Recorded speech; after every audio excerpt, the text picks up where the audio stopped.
مەپرسە بۆچی هاتووم وەک کۆترێکی لە نەواز تەڕە و ماندوو هاتووم لە نەو چاوەکانتە تێر تێر بنووم تێر تێر بنووم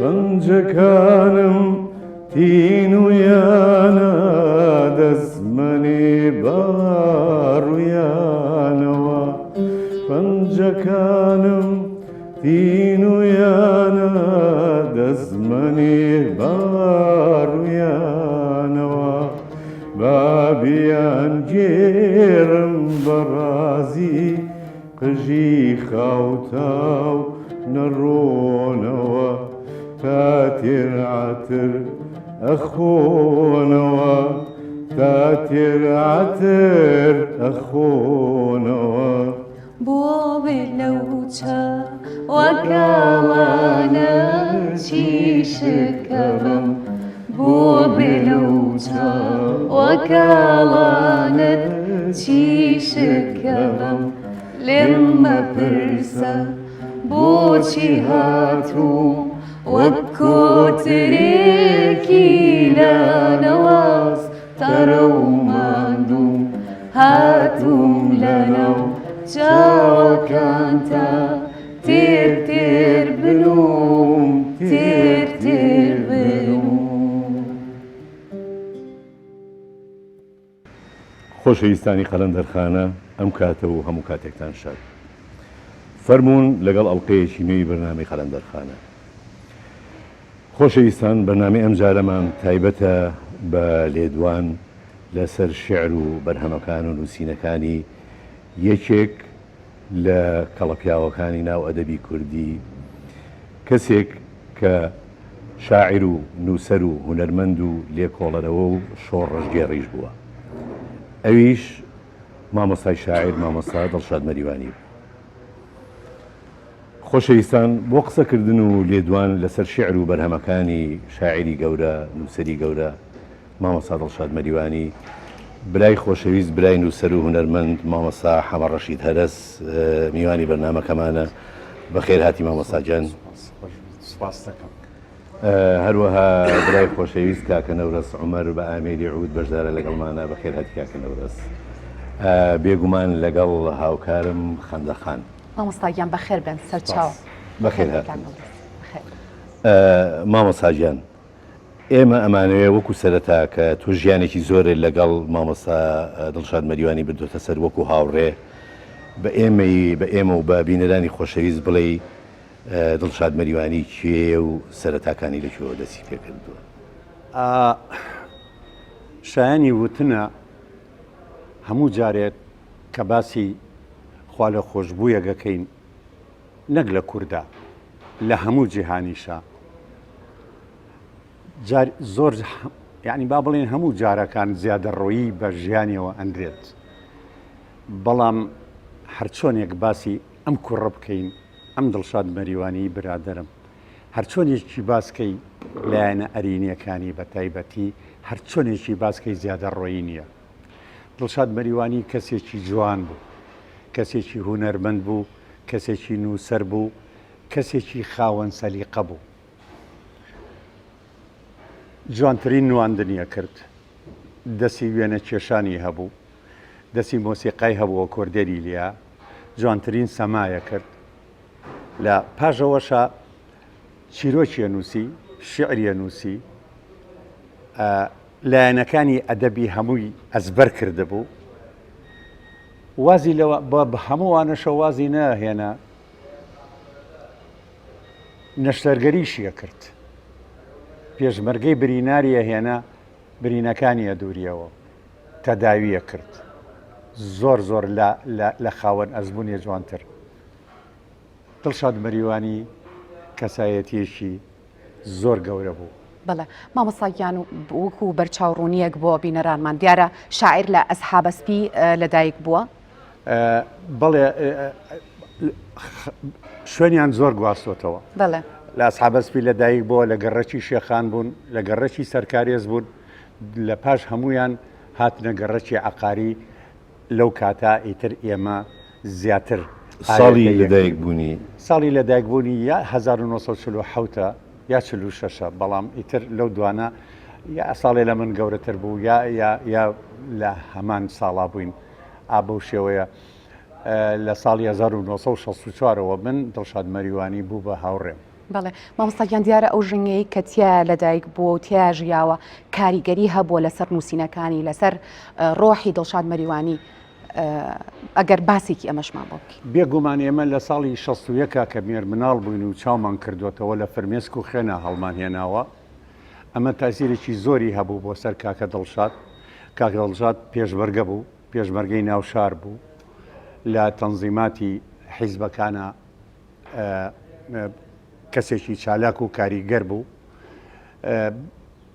ئینسانێکی نەتەوەیی ڕێک و پێک بوو بە هەموو شێوەیەک حەزیە کردکەوە نەتەوەکەی وەکو نەتەوەکانی تری جیهاد لە برەودا بێ و خزمەتێکی زۆری هونەر و ئەدەبی کرد. ئەتوانم بڵێم تاوەکو ئەو کاتانەی کەوا من بەجێمێشت ئەم کوڕە هەر ئەبڕایەوە دوای ئەوەشەوە بووکەوە خۆشەویستی خۆی بۆ وڵاتەکەی و بۆ نەتەوەکەی بووە بۆ هۆیەوەی کەوا بوو بە قەستی کوشت و دوژمن لە ناوی برد. بڵێ مامەستا ئەوەی ئێمە زانین ئەو دەرچووی کۆلێژی زمانی زانکۆی بەغداد بەڵام من ئەمە بە شتێکی تایبەت دەزانم لە ژیانە کە ئەو هێندە بەتوانە بۆ لەو کاتێکە دەرچووە لەوێ کە ئەو کاتە زۆر زەحمەت بوو کەسێک بتوانرێ بکرێتەوە بە موعید بژێڕێتەوە لەوێ بێتەوەی مامۆستا. کاکە دڵشاد پێش ئەوەی کەوا بشێتە بڵین زانکۆ بەشی کوردی ئەو هەموو شتێکی ێزانی لە بابەت زمانی کوردیەوە لە بابەت کەڵێنەکانی زمانی کوردی لە بابەت ڕێزمانەوە لە بابەت ڕێنووسەوە لە بابەت کە ئەو کاتەی کە با بڵین کتێبی فرمێسک و زەردەخەنەی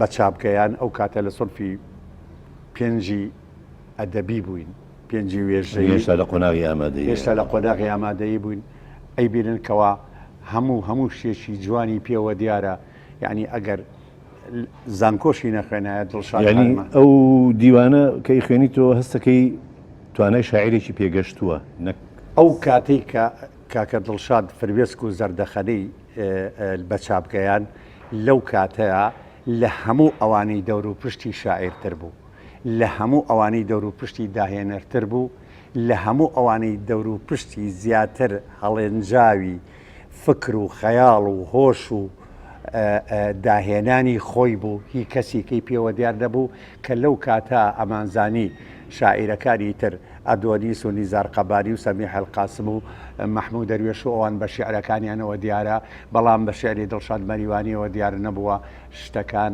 ئەوەی کە ئەیوت هەمووی لە هزر و لە هەناوی خۆیەوە ئەیهێنایە دەرەوە و بەڵێ مامۆستاگیان یەکێ لە خولیا سەیرەکانی ئەم شاعیرە ئەوە بووە کە چۆتە گۆڕستان گوێی لەو ژنانە گرتووە کە بۆ مردووەکان لاوانەوەیان کردووە ئیلهامی لێوەرگرتوون بۆ شاعیرەکانی ئەمە تۆ لە نزیکەوە ئەم شتانە ئاگا لێ بووە یاخود بەری کەوتویت؟ دڵشاد مەریوانی هەموو جانی سۆز بوو لە هەر شوێنێک سۆز هەبوایە ئەو لەوێ حازر بوو لەبەر ئەوەی کە خۆشیان نزیک با بڵێن گردی سەیوان ماڵەکەیان لەوێ بوو لەو کاتا کە هەڵە چوو بەڵێ زۆر جار ئەچووە ئەو گۆڕستانانە چێلی قەبرەکانی خوێنەوە شێعرەکانی خوێنەوە و بەڕاستی دڵشاد بریتی بوو لە تۆپەڵێک سۆس. بەڵێ مامۆستا ئێمە وەکو لایەنی شعر باسی مامۆستا دڵشاد مەریوانیەکەین ژیانی ئەو زۆر فرە لایەنە یعنی لە ڕاستیە ئەگەر بێیتە سەر ئەوەی کە باسی بەهرەکان و تواناکانی ئەو بکەیت وابزانم ئێمە بەدە بەرنامەی تریش ناتوانین کۆتایی بەوە بێنین ئەو لە بواری نووسین چیرۆک دراما وەرجێڕان لێکۆڵینەوەی ئەدەبی ڕخنەی ئەدەبی ینی لە هەموو ئەم بوارانە کاری کردووە. ڕای بەڕێستان لەسەر ئەم لایەنانی تری ئایا چەند لایەنی تری شەیە بێگومان کە ئێمە نازانین؟ ئەتوانم بڵێم یەکەم کەس بۆ لە کوردستانە کەوا ئەدەبی بەراوردکاری کرد بە کتێبێ لە نێوان محەممە مەولومەم و دوکتۆر مارف قەزنەدارە لە پێشوازی خاوەن شکووە. ئەوە یەکێ بوو لە با بڵێن داهێنانەکانی کاکە دڵشاد. بێجگەلەوەش چیرۆکی زۆر نووسیوە و زۆریشی تەرجمە کردووە و ئەتوانم بڵێم چیرۆکی چاوی ڤێتنام کە نووسی بووی بەڕاستی ئەو کاتە بازێکی یا بە هونەری کوردی بەهۆی ئەو تێکستەوە ئەو کرا بە درامایش تەلەڤیزیۆنی کاتی خۆی بن بە شانۆی زانیومە بەڵێ بە من بە شانۆی کرا بەڵام بە درامای تەلەڤیزیۆنی دوایی تەرجمە و با بڵێن ئامادەکردنی زۆر کرد بەڵام ئەوەی کە بەلای منەوە گرنگ بوو چیرۆکی شانۆیی پەروانە بوو کە ساڵی 1970 ئێمە با بڵێن نمایشمان کرد خستمانە سەر شانۆ. ئەو چیرۆکە کارێکی وای کرد لە سەلاحەدین عەبدولغەفار سایغ ئەمر بکاکەوە من بگیرێم و ئیعدام کرێم لەگەڵ با بڵێن لەگەڵ کاکە دڵشادا، چونکە من بە تەواوەتی ئەو زەمانەم بەرجەستە کردکەوە چی ئەکەن لە ناو زیندانەکانە. ئەوە بووکەوە چەند کەسێکی لە بابەتی عەبدولغەفار سایغی کورد ڕزگاری کرد. مامۆستایان درێژە بە باسەکانمانێن پێمان خۆشە بێ ئەگەر کاک حەمید و کاک نەورەس شارێکمان پێشکەشکە.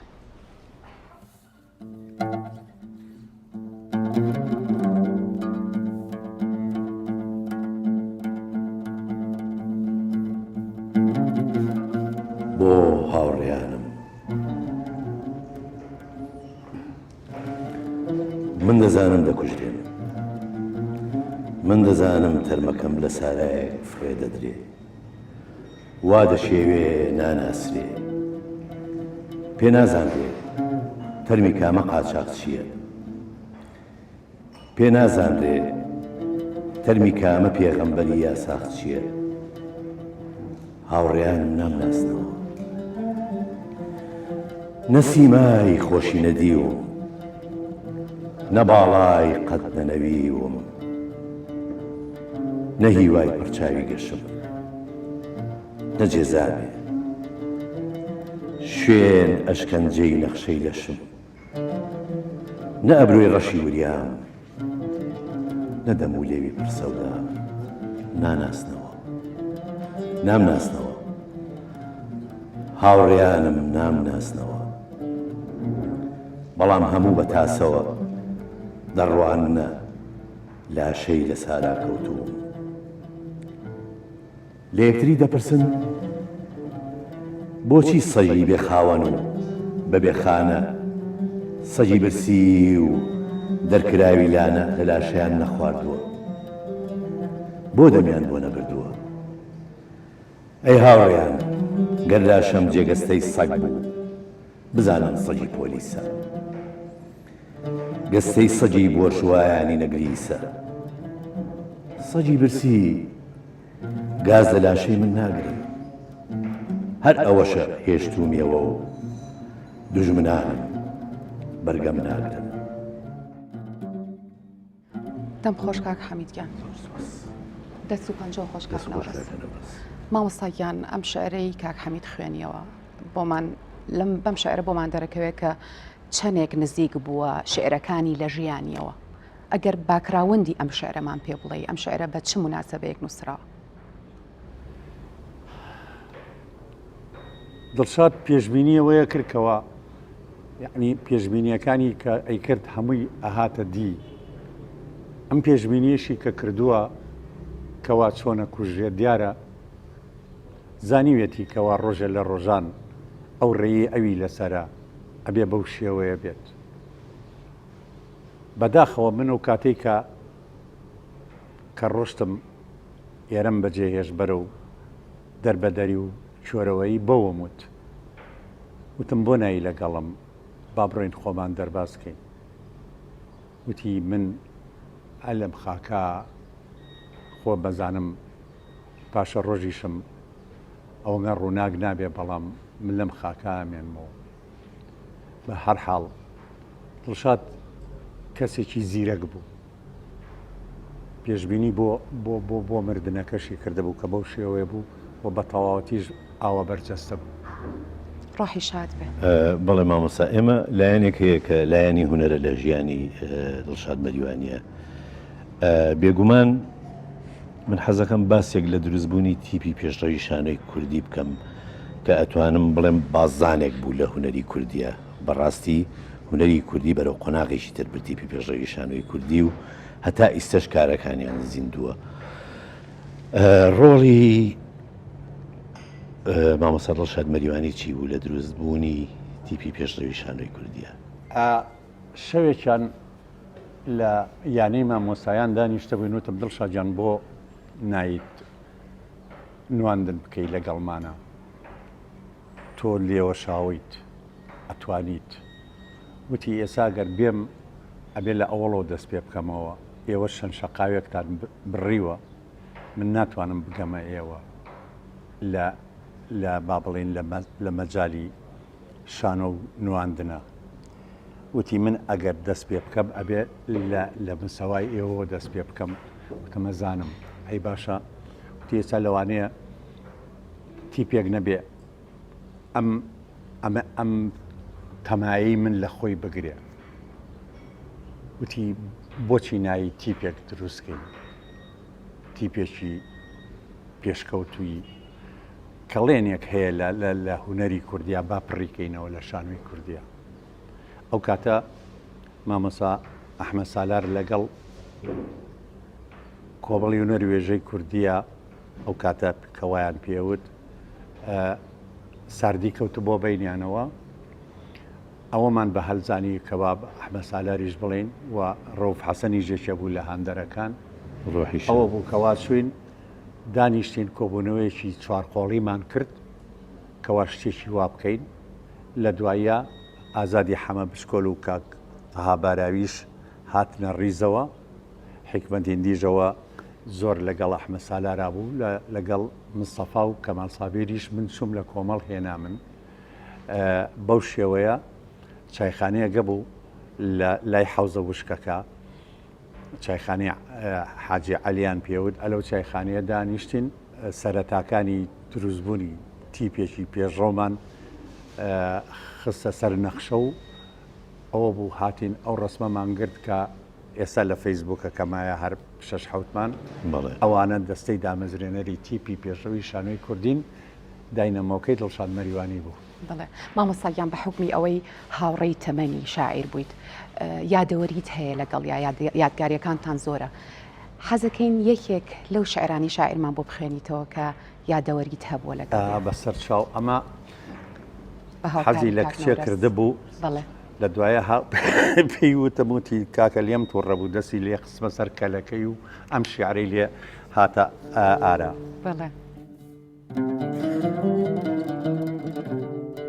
چوار بەسە و بەسێک بەسە تو خوا خۆتم لێ سوور مەکەرەوە و دەسم لێ مەخەرە کەلەکەت. من پێویستم بە تەمەنێکی تر هەیە تا فێرتر بم چۆن بە کوژ دەچم بۆ گەلەکەت. بەسە تو خوا بە باڵامدا مەڕوانە و مەڵێ جوانە، من پێویستم بە کەسێکە خۆم بۆی ببم بە پەروانە. بەسە تو خوا باسم لە لای دەستە خوشکەکانێ مەکە و پێیان مەڵێ خۆشم دەوێ. من پێویستم بە دڵێکە تۆ پێکەوتووی ئەمڕۆ حەمی تێبکەوێ. بەسە تو خوا قسە مەکە لە قسە زۆر وەڕسم، من پێویستم بە کەسێکە یەک دەستی بێ و درێژی کە بۆ دەستم بەس تکایە بەس ئەم وەسێتەم بگەیەنە ئەو جوانانی ئەم دنیاە و پێیان بڵێ هەروەکو خۆت هەروەکو خۆت دەستی شاعیر مەکەنە کۆت شاعیر ماشێنی ڕەو نییە شاعیر بابەتی خەو نییە شاعیر هی ئەم و ئەو نییە شاعیر شەمپانیای جەو نییە شاعیر پۆڵای پتە و نییە شاعیر شاعیرە و ئەو نییە شاعیر تەنها شاعیرە و بەس دڵی خوایە و تێی ئەوروچێ هەش و مەگەس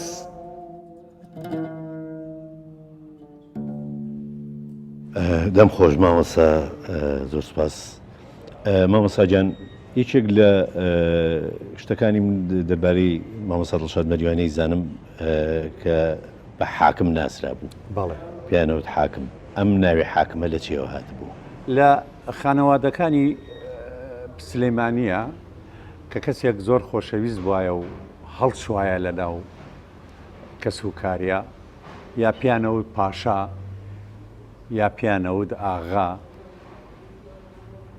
جاری وا و پیانە و دکتۆر وەکو پێشبینیەک بۆ ئەوەی کەوا لە پاشا ڕۆژە ببێ بەوە بەڵێ پێشبینیەوەیان کردبوو کەوا کاکە دڵشادیش لە پاشا ڕۆژە ببێ بە حاکم بەڵام ئەو زیاتر ئەدەب و ئەمانەی هەڵبژار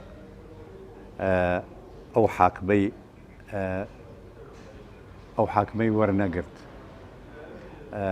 ئەوە بوو مەسەلەکەکەوە لە خۆشەویستیا ئێمەش جاری وا بوو ئەمان و حاکم دیارە ئەم ناوە هەر بە ئاسایش ناتوە لە ناوێکە ینی لە زۆر بە ویژدان بووە لە بڕیارانە بە ئاخر خوشکەکانی زۆریان خۆشەویست ئێمە ژەر خۆشمانەویست ڕاستە ئەو ناوی حاکمە زیاتر لە خوشکەکانیەوە پەرەیسەن و هاتەنێ و ئێمەشەوە گەر خەندەخان شعرێکی تلمام و بخوێنێتەوە خۆشحاڵ هاوکاری کردنەوە دەست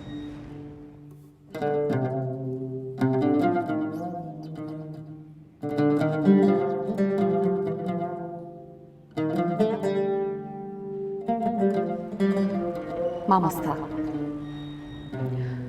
مامۆستایەکی چاوەڕەشی جوانم هەیە حەزی لە پسکیت و نوقم و نەستەلەیە ڕۆژێک ئیمتیحانی کردم وتی بابە نەورۆز چییە؟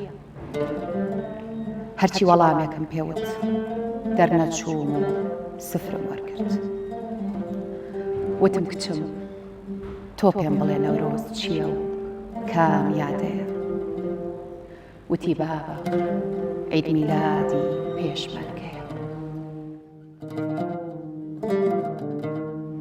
دەم خۆش خەندەخان زۆر سپاس دەست خۆشکردنەوە دەست مامۆستا گیان ئەوەی وەکو یادەوەری وەکو شێوەی مامۆستا دڵشاد مەریوانی لە یادمان ماوە ئەوە کە لە درامای لانەوازانە کارکتەری قوتبەدین کە ئەو دەقە نووسراوی نووسری عێراقی ثامر مطەرە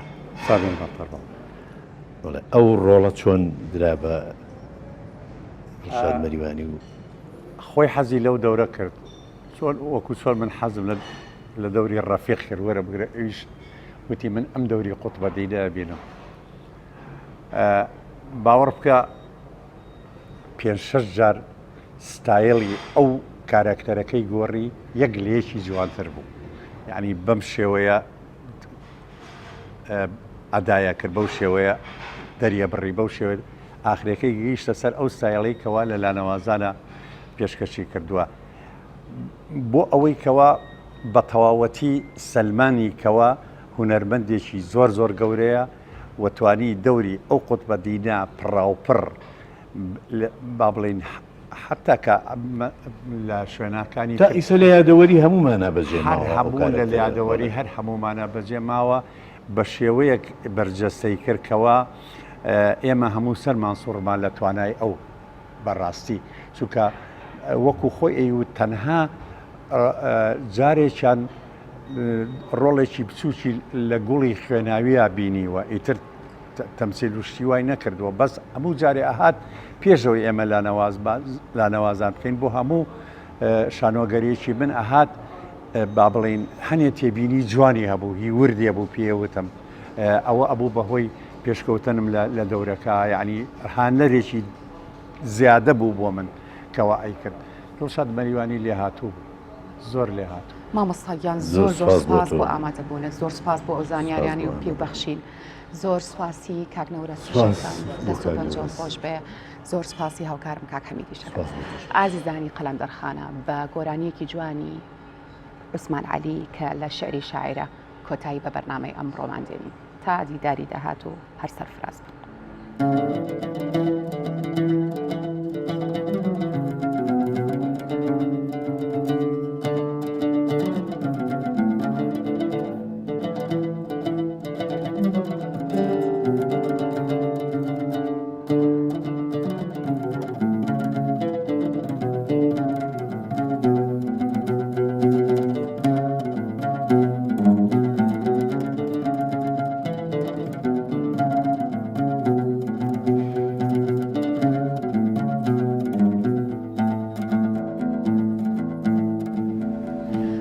ببم بقربان لارو لنجاكر ببم بقربان لارو لنجاكر بمكابقولي وتسريحاكر بمكابقولي وتسريحاكر لبر خاطري وجود